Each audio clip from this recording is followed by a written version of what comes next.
시사콕 2부 시작합니다. 이상돈 명예교수님 나오셨습니다. 안녕하세요. 네, 안녕하세요. 네, 2012년부터 2020년까지 정치적으로 매우 변화가 많았던 시기에 역할을 하셨는데요. 요새 정치 상황은 어떻게 보십니까? 뭐 갈수록 악화되고 있는 거죠. 예. 누적적으로 모든 정권이 우를 범했다 그럴까, 잘못을 범했다 그럴까, 의도적이든 의도적이지 않든 예. 계속 악화됐다고 봅니다. 근데 이것도 2012년부터가 아니라 그 전부터도 그랬죠. 예. 그 이명박 정권, 오직하면 저 같은 사람이 그 이명박 정권 그 4대강 사업인가 그거 한다고 앞장서 갖고 내가 반정부 운동을 했잖아. 내 평생에 그런 사주가 있을지는 몰라. 그런 사주가 있을 줄 모르겠다. 그러니까 이게 예. 우리 정치가 사실은 이가 과거 정권 쭉 보면은 우리나라가 이만큼 된 게 참 대단하다는 생각이 들어요. 예. 그것은 또 우리가 다른 나라도 보다시피 이미 우리나라가 20세기 들어서기 전에 여러 가지 좀 올라섰죠. 예. 그래서 버텨오고 또 그 민간 분야가 그래도 잘 했기 때문에 또 그리고 많은 공적 분야에서도 또 해야 할 일은 다 해서 인프라 같은 거 세계적으로 잘했고 그래서 버텨온 거지. 한국 정치는 없는 게 낫죠. 대통령도 없을 때가 편안하고. 예. 대통령 탄핵당하도 네. 없어지니까 조용하잖아요. 우리 사회가 정치를 제외하고 나머지는 다 잘 해오고 있는데 정치가 문제고 이게 어제 오늘 일이 아니고 오랜 기간 동안 누적되어 있는 문제다 이런 말씀을 그렇게 봅니다. 해 주셨습니다. 본격적으로 우리 사회의 중요한 문제를 좀 여쭤볼 텐데요. 정치 얘기는 뒤에 조금 하고 의료대란 문제를 좀 여쭤보겠습니다. 지난주에 수능이 끝났는데 정부가 발표한 걸 보면요. 일단 2025학년도 의대 입학생은 올해보다 1,509명이 늘어납니다. 근데 의대생 증원은 이제 이 정도 되면 진짜 현실인데 전공의 단체는 의대 신입생들 내년에 들어가 봐야 다 휴학할 거다 이렇게 얘기하고 있고요. 지금이라도 신입생 모집 중단해라 이렇게 얘기합니다. 그러니까 이게 갈등이 해결 기미가 별로 안 보여요. 이 상황을 어떻게 보십니까? 아니 해결할 수가 없게 됐다고 보는 게 정확할 겁니다. 예. 그래서 저도 이건 제가 의료 전문가도 아니고 하는데 상식적으로 판단하건데 이게 굉장히 잘못됐고 난 특히 잘못됐다고 보는 게 예. 이렇게 그냥 막무가내로 이렇게 하는 대통령도 문제지만은 우리가 그렇게 보면은 지난 2월, 3월, 4월까지 우리나라의 전 언론이, 전 신문이 2,000명 증원을 찬성했어요. 이런 적이 있었나요? 없었잖아요. 내가 그래서 언론인 만나면 당신들은 그런 사설 쓸 때 우리나라가 1년에 의대 졸업생이 몇 명 나오는지 알고 썼냐? 내가 물어봤다고. 예. 한 2만 명으로 알았던 거 아니냐? 예. 진짜 사실상 그 당시 정부에서는 10,000명이 부족해서 매년 2,000명씩 늘리겠다고 그리고 다 그걸 따라섰어. 예, 그렇죠. 언론이라는 게. 예. 얼마나 창피하고 한심합니까? 그래서 5년간 늘리겠다 그런 1년에 2천. 그러면 도대체 그런 얘기가 나오면은 정부가 아니 도대체 우리나라는 1년에 의사가 몇 명 나오지? 논설위원인 가는 사람들이 또는 데스크가 그런 걸 생각을 했을 때 거 아니야. 예. 아니 3,000명 나오는데 2,000명 늘리니까 상상이 안 가는 건데. 그래서 일찌감치 좀 방송 인터뷰나 신문 쓸 때, 칼럼 쓸 때도 우리보다 인구가 7배가 많은 미국에서 메디컬 스쿨 졸업생이 1년에 대충 한 21,000명에서 21,500명 나오니까 우리보다 3,000명에 딱 7배 아닙니까? 인구가 똑같잖아요. 네. 그러면 미국의 대통령이나 어떤 정치인이 의사가 부족해서 금년에는 입학이 한 22,000명이니까 500명 탈락하는데 22,000명이 아니라 그걸 35,000명을 뽑겠다 그러면 어떻게 저는 미쳤구나 이렇게 볼 거 아니야. 제가 미쳤다고 하는 표현을 여러 번 했어. 미치지 않으면 이렇게 할 수 없는 거예요. 그 미친 건 대통령뿐만 아니라 누가 미친 거예요. 전 언론이 바보지. 우리나라는 그래서 이게 잘못 간 거예요. 난 그래서 내가 특히 좀 붕괴하고 흥분했던 것은 거기에 대해서 내용도 아무것도 모르는 저기 사회학 정치학 교수들이 김영 칼럼 쓴 건 너무 한심하잖아. 내가 그런 거 좀 비판하는 칼럼을 썼고, 그리고 내가 그 의대 정원 문제를 얘기하는데 나는 지금 정원 늘리는 게 문제가, 원상 회복 문제가 아니라 예.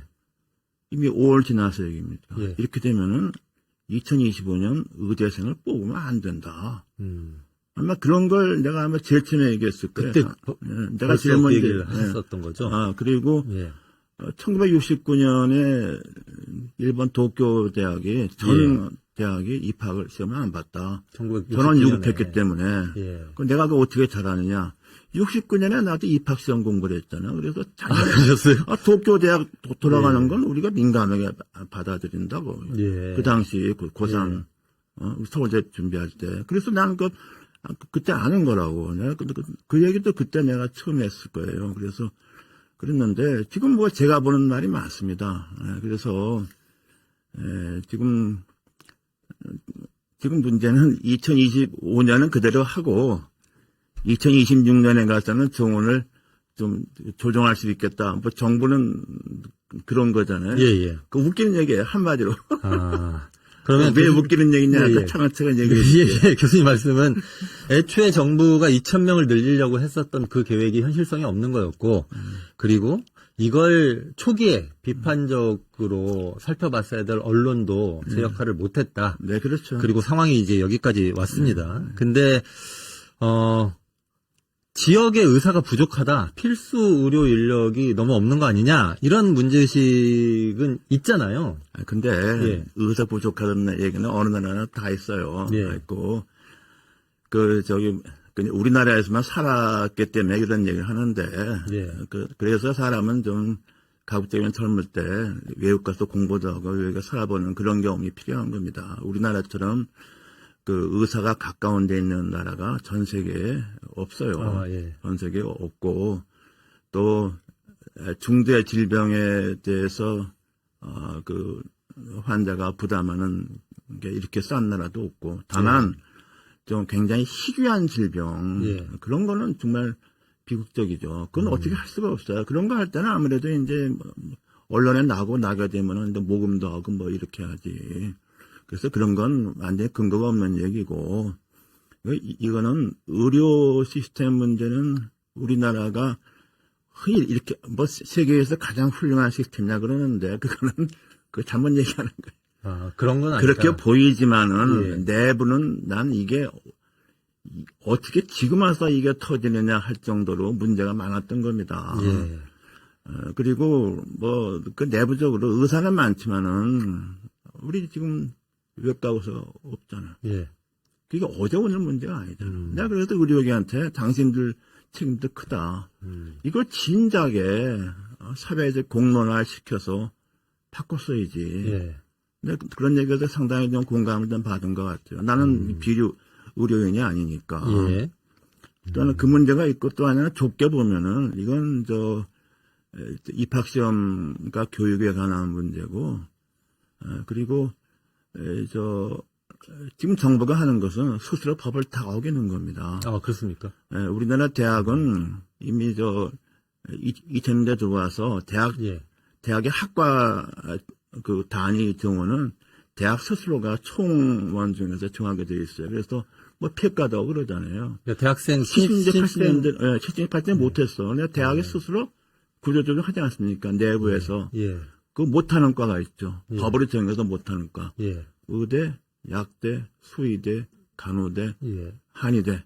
그럼 법으로 정부가 코타를 묶고 다 배정해 놓은 거예요. 그게 정원제라고. 그 대학 정원령은 다 없어졌지만 그건 살아있어요. 그 정원령은 뭐냐 하면은 한 해에 입학시키는 것도 정원이지만은 한 해에 교육할 수 있는 숫자도 정원이죠. 그것도 정원이다. 그렇죠. 그렇습니다. 문제는 전원 유급하게 되면은 같이 할 수 있는 건 물리적으로 불가능하고 교수도 부족하고 더 뭡니까? 그렇게 보면 정원이 늘잖아요, 배란가. 그러면 뭐예요?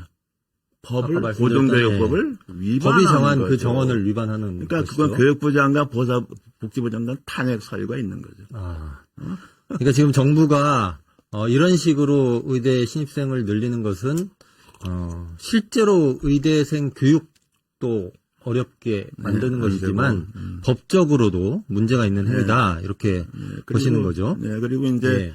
지금 자꾸만 원상회복도 못하겠다는 거 아닙니까? 3,000명. 그래서 나는 아마 내가 그 제일 처음 언급했을 거예요. 지금 문제는 원래대로 3,000명 4,500명을 3,000명으로 하는 게 문제가 아니라 예. 2025년 입시를 아예 뽑지 않아야만 그나마 수습이 된다 말이죠. 예. 근데 그거는 그 당시 의료계에서도 좀 그런 말이 나오지 않고 뭐 의협에서도 뭐 좀 왔다 갔다 했는데 요번에 의협 비대가 바뀌었잖아요. 예, 바뀌었죠. 그 확실한 제 얘기가 똑같지 않습니까? 예.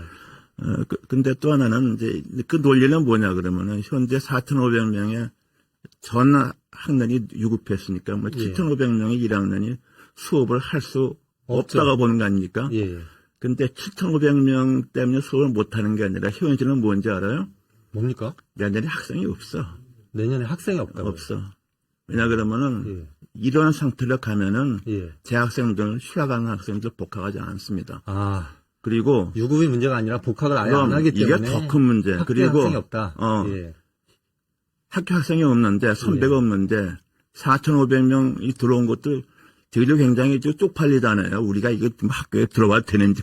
아, 이게 스스로 어떻게 학교를 나와? 학생들이, 예. 못 나와. 아, 그러니까 학교에 학생이 없는 거야 이게. 예. 무슨 말인지 이해가 됩니까? 예, 예. 예? 아. 그럼 이제 어떻게 되느냐? 남학생들은 할 일이 있죠. 군대 가는 거예요? 군대 가는 거지. 예. 어차피 하니까. 예. 그러면 의대생들이 남학생들이 지금 이미 좀 2,000명이 군대 갔다는 그러잖아요. 아, 예. 저게. 그거 다 군대 가버리면은 그럼 4, 5년 후에 군의관으로 갈 의대생이 없잖아요. 4, 5년 후는 대한민국 국군에 군의관이 없습니다. 아, 이게 누구만 있느냐? 예. 그 대령 중령 같은 그 직업 군인으로서 그 지휘부만 있고 예. 전 부대에 군의관이 없는 거야. 4, 5년 후면은. 그 전쟁해?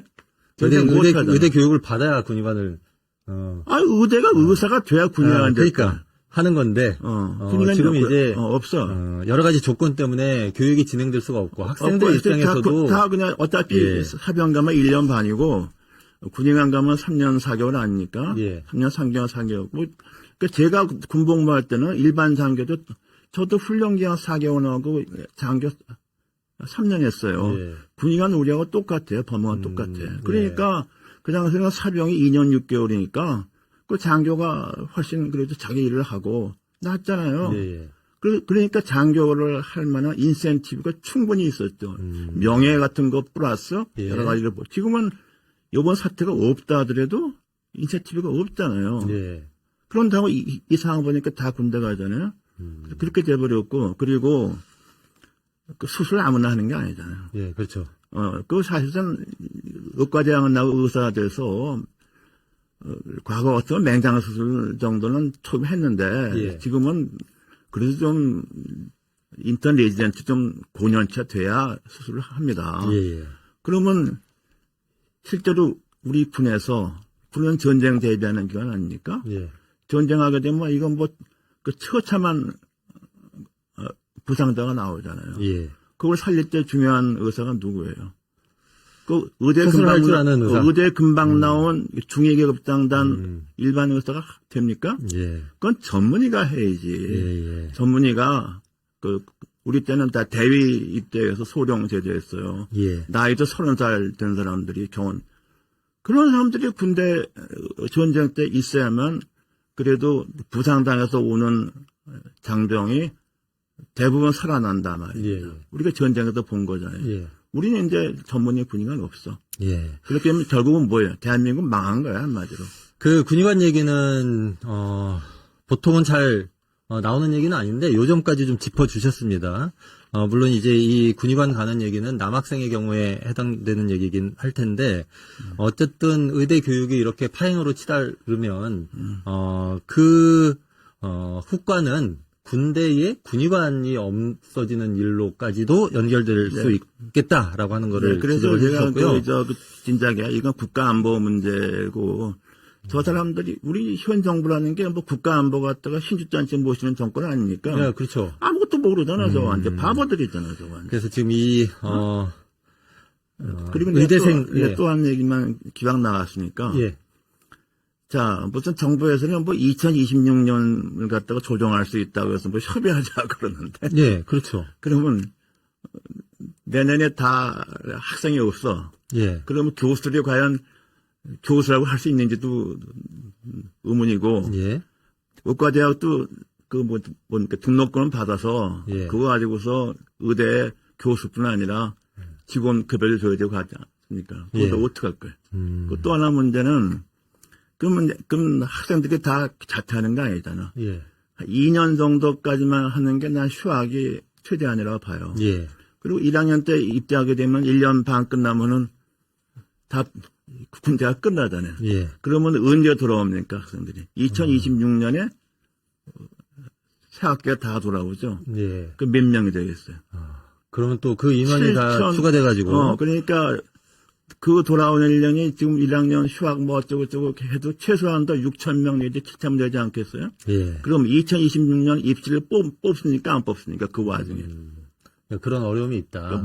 또 뽑을 수가 없지. 뽑을 수가 없죠. 그러니까 내가 한 얘기가 뭐냐 그러면 어차피 한번 그다음부터는 2026년 못 뽑을 뿐더러 무슨 일이 발생할지 몰라. 그러니까 예. 차라리 2025년에 안 뽑는 게 최대한으로 그 피해를 줄이고 상황을 수습할 수 있는 유일한 길이다 하는 게 예. 제가 그 지난 여름부터 했던 거고 그게 지금 이제 의협 비대위원장 된 분이나 그 박단이라고 전공이 예.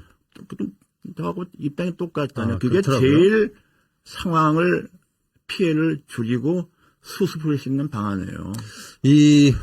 군대에 갔다가 돌아오는 시기까지를 고려하면 2026년에 도 문제가 계속될 거라는 말씀을 해주셨는데 요거는 이제 저희가 그 의대생 신입생 중에 혹은 현재 지금 휴학하고 있는 그 의대생들 중에 남학생 여학생 비율은 좀 살펴봐야 될 것 같지만 거의 반반이라고 보면 됩니다. 반반 정도면 네. 어쨌든 말씀하셨던 그런 효과가 발생할 거라고 좀 보이고요. 근데 올해 신입생을 지금 이 시점에서 안 뽑는다고 할 수가 있는 겁니까?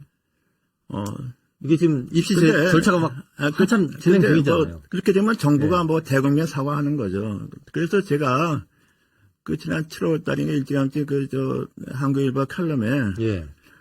그 입시 못 뽑게 되면은 의원내각제 같으면 정권 무너지는 거다. 예. 아니, 그러니까. 근데 이게 지금 이번에 근데 이거는 정권이 무너질 만한 사안이에요. 예. 그렇죠. 저도 그렇게 보이는데. 그러니까 사임해야 돼. 대통령이 사퇴해야 돼. 아니 지금 대통령이 뭐 다른 여러 가지 사람이 사안으로 수습해야 돼. 그거는 별도로 하고 내가 볼 때는 그거는 정쟁 측면이 많기 때문에 이건 완전히 국가를 파괴하는 거다. 이거 사퇴할 거 아니에요. 교수님 보시기에 가장 큰 이유예요. 이 지금 이 의료대란 뭐 문제가 장관 이거 다 그냥 쫓아내고서 새로 시작해서 해야만 그나마 수습이 된다. 수습을 좀 한다 말이에요. 근데 이것 때문에 대통령이 물러나겠다고 하지는 않을 것 같습니다. 그러니까 문제죠. 그러면 우리가 이제 온 국민 대가를 치러야죠. 그것이 한 조에도 아니고 최소한도 10년 어쩌면 더 갈 수도 있어요. 네. 그러면 교수님 말씀 들으면요, 전 출구가 잘 안 보이거든요. 그리고 안 보이는 게 맞아. 그러니까 내가 좀 어떻게 페이북에 잠깐 썼는데 솔직한 내 심정은 뭐냐 그러면은 우리가 영화 볼 것 같으면은 여객기가 뭐가 고장이 나서 불시착 준비할 때 기장이 뭐라 그래? Prepare for crash. 충격에 대비하라 이렇게 그렇죠. 얘기하죠. 이게 솔직한 얘기입니다. 아, 그렇습니까? 근데 내가 보기에는 이게 우리 진행자도 이게 좀 TV에 와닿지가 않잖아. 근데 그게 한심하다는 거예요. 내가 그래서 오죽하면은 이 진행자들한테 당신들은 뭐 좀 알고도 진행을 하라고 내가 그러잖아. 그러니까 저는 한편에서는 의료대란 문제가 계속 걱정이고, 근데 이제 지금 시점에서는 몇 달 전이면 모르겠는데 지금 시점에서는 신입생들 의대 지원한 학생들이 있잖아요.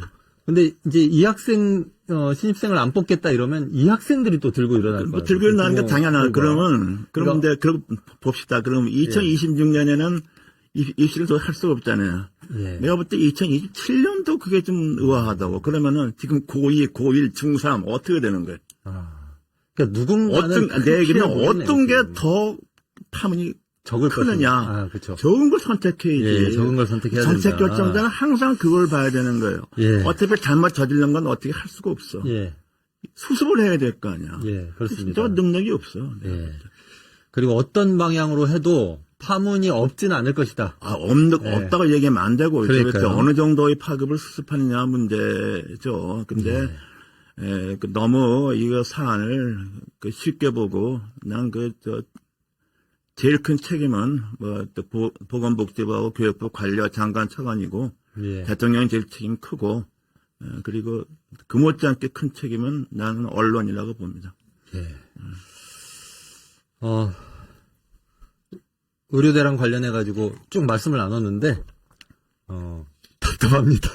네, 답답할 뿐 아니라, 그리고 이번에 자꾸만 이제 응급에다 신문에서 쓰고 그러는데, 사실 그런 일은 세계 어느 나라나 다 있습니다. 예. 다 있고, 우리나라가 이 정도 버텨온 것은, 그래도 이제 큰 대학병원이라고 하는 데에서, 예. 그래도 좀 수술을 할 수 있는 의사를 유지해 왔던 것이고, 최근에는 또 거기다가 엎드려 덮친 격으로 유명한 판례 몇 개 있잖아요. 어떤 그 산부인과에서 애가 나왔는데 예. 이제 뇌성마비 나왔다 해서 15억 원 배상 판결을 했지 않습니까? 또 저 목동 어느 병원에서는 의료 때문에 업무상 과실치사로 의사, 간호사, 레지던트를 구속을 했다고. 예. 이런 일이 있을 수도 없는 거예요. 그래서 우리는 그리고 이제 법조 관련 사이트 이런 거 보면은 의료 소송 아주 전문 변호사 광고가 많아요. 예. 그런 일이 많으니까. 근데 그게 우리가 처음 보는 게 아니에요. 그래서 그래서 미국도 1960년대까지는 교통사고가 변호사 중에서도 그냥 변호사급이 낮은 토트로이들 하는 거지. 불법행위 앰뷸런스로 가는 게 교통사고가 많았는데 60년대부터 이제 미국의 노폴트 인슈런스 무과실 책임 배상제도가 들어오니까 교통사고가 말하자면 먹거리가 없어진 거지. 그래서 의사를 상대로 하기 시작했거든요. 그러자 어떻게 되느냐, 미국에서는 그냥 의사가 되는 책임보험료가 그냥 3배, 4배가 되어버렸어. 그러니까 개인 의사가 개업을 할 수가 없어. 그래서 미국이 70년대부터 거대한 흐름이 뭐냐 그러면은 작은 병원 의원이 갈수록, 작은 병원은 뭐냐 그러면은 가정의학 같은 거. 가정의학. 1차 잠깐. 대충 병원이 커졌어요. 병원이 커지니까 누가 의사 할 수 있어요? 거대 자본이 하는 거지. 그렇게 되면 뭡니까? 의료사고가 나도 어떤 큰 병원에는 의사가 100명, 200명 있고 그렇게 되면은 위험불산하고 그런 거대 병원은 또 어떻게 합니까? 큰 보험회사에다 보험을 들고 보험회사는 의료사고 문제가 발생하게 되면은 막강한 로펌을 써서 싸우지 않습니까? 그럼 의사는 자기 본연의 일만 하는 거잖아요. 우리는 이걸 다 의사보호 해결하잖아. 그럼 누가 해? 나같이도 안 한다고. 폐가 망신할 확률이 거의 100%잖아. 외과 의사 10년만 하면 다 망하는 게 100%예요. 1년은 2년은 버텨. 우리가 이런 시스템을 유지하면서 한국 의료가 세계에서 제일 좋다. 이따위 거짓말을 한 거예요. 자기 기만이라고 이게.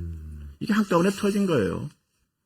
교수님 아까 초반에 의료 문제 전문가는 아니지만 이렇게 하고 시작하셨는데 오늘 굉장히 많이 배웁니다. 말씀하시는 거를 차근차근 저희가 들으면서 이런 문제들이 있구나라고 하는 거를 좀 확인을 해가고 있습니다.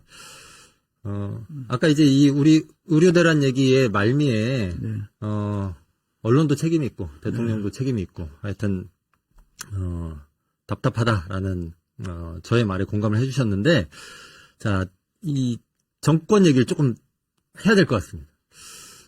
지금 굉장히 심각하다고 보시죠? 의료대란이 아니더라도. 정권 얘기는 이야기할 가치가 있나. 솔직한 얘기로 논의할 필요가 있는가 싶어서 그 정도로 심각하다. 그리고 난 그게 이 윤석열 대통령 본인 책임만이 아니고 어떻게 해서 우리가 보는 저 사람을 문재인 정권에서 중앙지검장 검찰총장으로 기용했는가에 대해서 그야말로 책임을 느껴야 됩니다. 그때부터 문제가 있었다. 책방 운영한다고 뭐 내일이 아닌 게 아니잖아. 예. 그래서 정말 책임을 져야 되는 거예요. 예. 그리고 어떻게 자기 정당에 맞아 박근혜 정권에 했던 무수인 고위층을 갖다가 윤석열 검찰이 뭐 직권남용이니 뭐니 그냥 무자비하게 기소했지만은 특히 직권남용은 대부분 무죄가 나왔잖아요. 예. 그 무죄가 공짜입니까? 돈 드는 겁니까?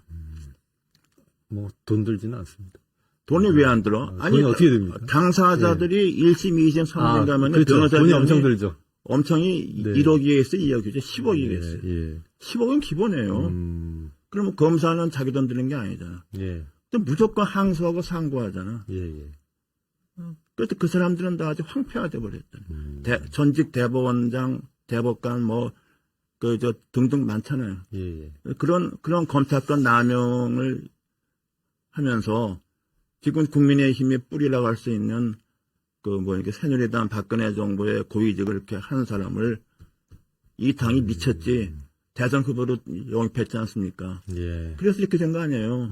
그래서 이제 정권 초기부터 이 국정 운영 걱정을 많이 하신 거예요. 난 걱정 아니라 난 이게 뭐 될 줄 알았지. 뭐 난 희망도 안 하고 이건 뭐 완전히 끝장났다. 이건 도대체 예. 있을 수 없는 일이다. 나 예. 그리고 난 그래서 이게 내가 처음부터 과거 내가 지금은 인터뷰를 안 나오는데 뭐 예. 2000 대선 다니다 하도 나오라 그래서 간 경우도 그 보면 그런 기사 있어요. 보면 내가 김건희 여사 문제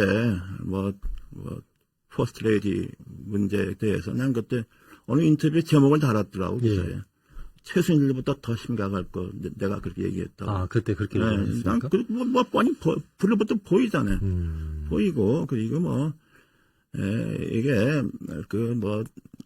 나라를 국가를 운영한다는 게 아무나 할 수 있는 게 아니잖아요. 예. 그 정치권 경험도 선출직 경험도 없는 사람이.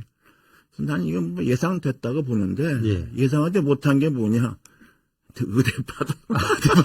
아까 말씀하셨던 도 도대체 이게 그러니까 완전히 죽을 게 지가 쓴 거예요. 이런 것까지 할 줄은 몰랐다. 완전히 죽을 게를 화끈하게 쓴 거예요. 예. 이걸 난 해칠 방법이 없다고 봐요.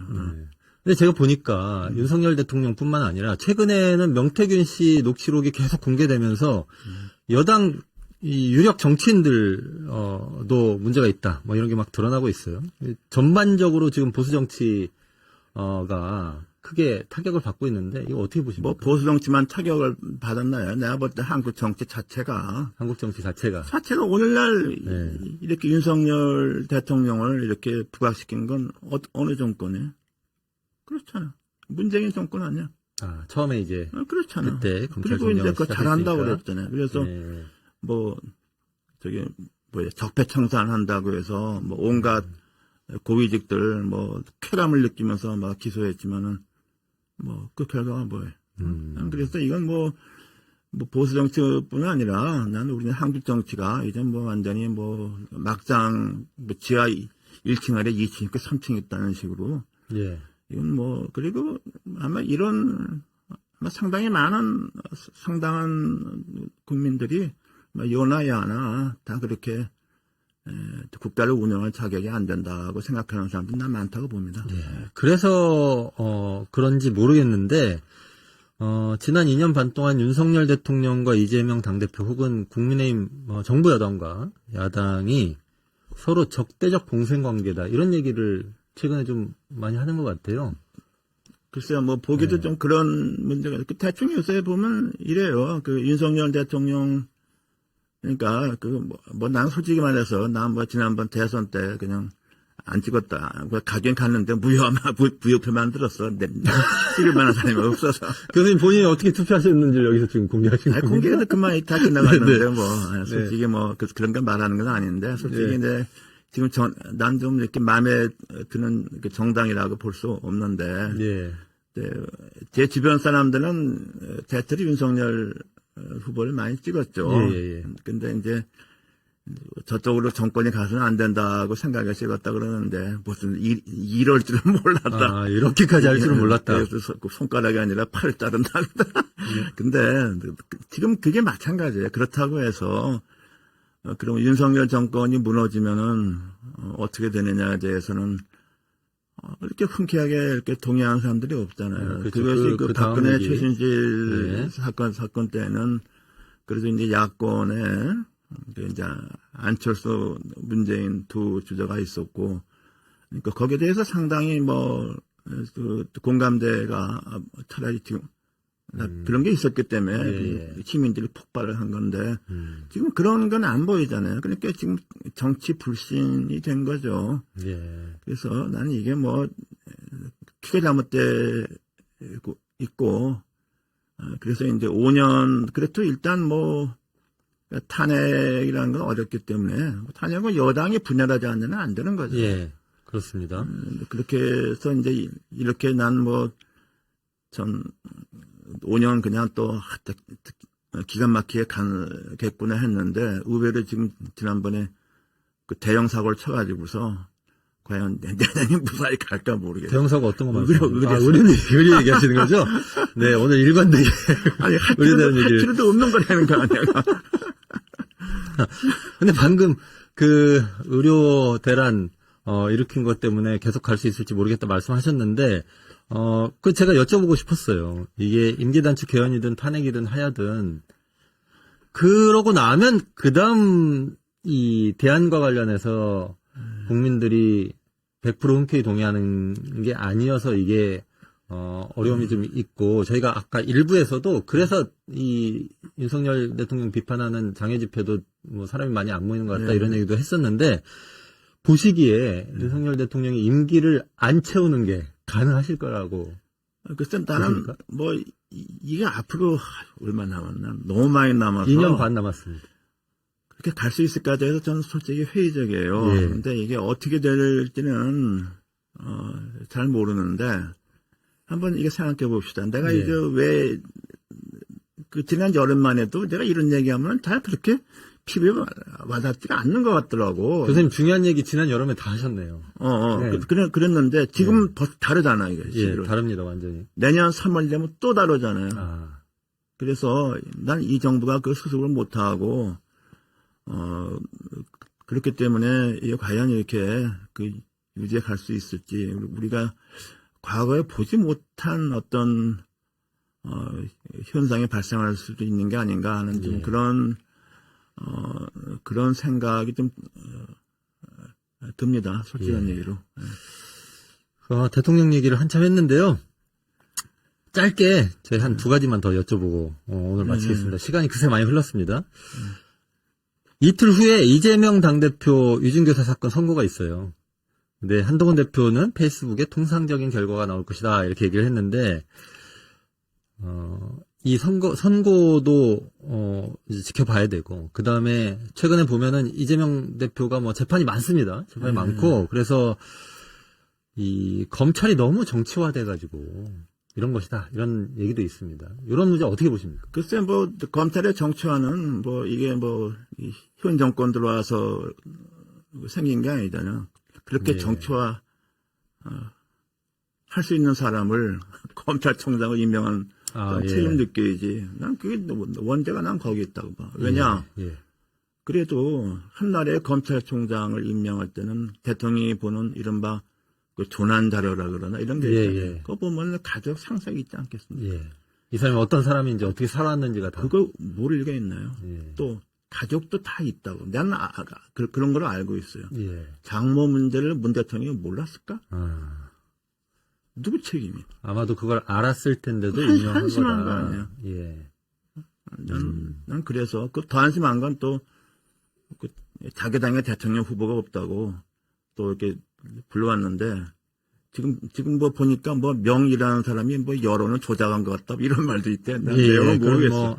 나 참 그리고 참 이게 요새 연루되는 사람들이 내가 좀 아는 사람들이 많아서 언급하기 좀 그렇습니다. 명태균 사건도 김정인이 네, 그러니까요. 이재명 대표도 그렇고 내가 그래서 요새 언급을 합니다. 알겠습니다. 전반적으로 지금 정부의 문제는 단지 이 정부에서 시작된 게 아니다라는 말씀을 해주셨고 한국 정치가 계속해서 그 문제점을 쌓아왔고 그것이 폭발한 것이다. 있다는 얘기를 해주셨고요. 아까 의료 대란과 관련해서는 저희가 그동안 생각하지 못했던 그 군의관 없는 군대 문제까지 상세하게 짚어주셨습니다. 교수님 감사합니다. 네, 다음에 감사합니다. 또 네. 저희가 모시도록 하겠습니다. 네. 이상돈 교수님은 정치는 국민에게 희망을 줘야 한다고 말씀하시면서 지피지기를 또 강조하신 적이 있습니다. 지피지기 중에서도 지피보다 자기를 아는 지기가 사실 더 어렵습니다. 상대를 폄하하고 자신을 과장하면 사실 싸움에서 이기기가 어렵습니다. 오늘 말씀하셨던 내용 중에는 이 이야기를 되짚어 보는데 도움이 될 만한 내용들이 많이 있었습니다. 자, 오늘 준비한 내용은 이것으로 마치겠습니다. 다음 주에는요, 시청자 여러분, 저희가 방송일이 바뀝니다. 원래 수요일, 토요일 10시에 항상 찾아뵀었는데, 다음 주에는 25일 날 이재명 당대표 선거 결과와 정치권 동향을 신속하게 분석하기 위해서 26일 날, 화요일 날 아침 10시에 찾아뵙겠습니다. 그리고 28일 날 목요일에 찾아뵙습니다. 저희가 여러 가지 사정 때문에 목요일 날은 오후 1시경에 찾아뵐 것 같습니다. 아니, 시간이 이렇게 바뀌면 어떡하는 거야? 그래서 여러분, 저희 구독, 좋아요는 늘 눌러주시잖아요. 좋아요는 어떤 분들은 눌렀다, 다시 해제했다, 다시 눌렀다 이렇게 하면서 저희 알고리즘, 정치 시사 뉴스 알고리즘에 저희 프로그램이 잘 검색되도록 해주시는데, 이번에 중요한 거는 알림 설정입니다. 알림 설정 해주시면 다음 주만 방송 시간이 바뀌는데 그 시간 직전에 여러분들께 방송 곧 시작합니다. 이렇게 안내가 갈 테니까요. 꼭 잊지 말아주시기 바랍니다. 따뜻한 주말 보내십시오. 오늘 방송 여기까지입니다. 고맙습니다. 네.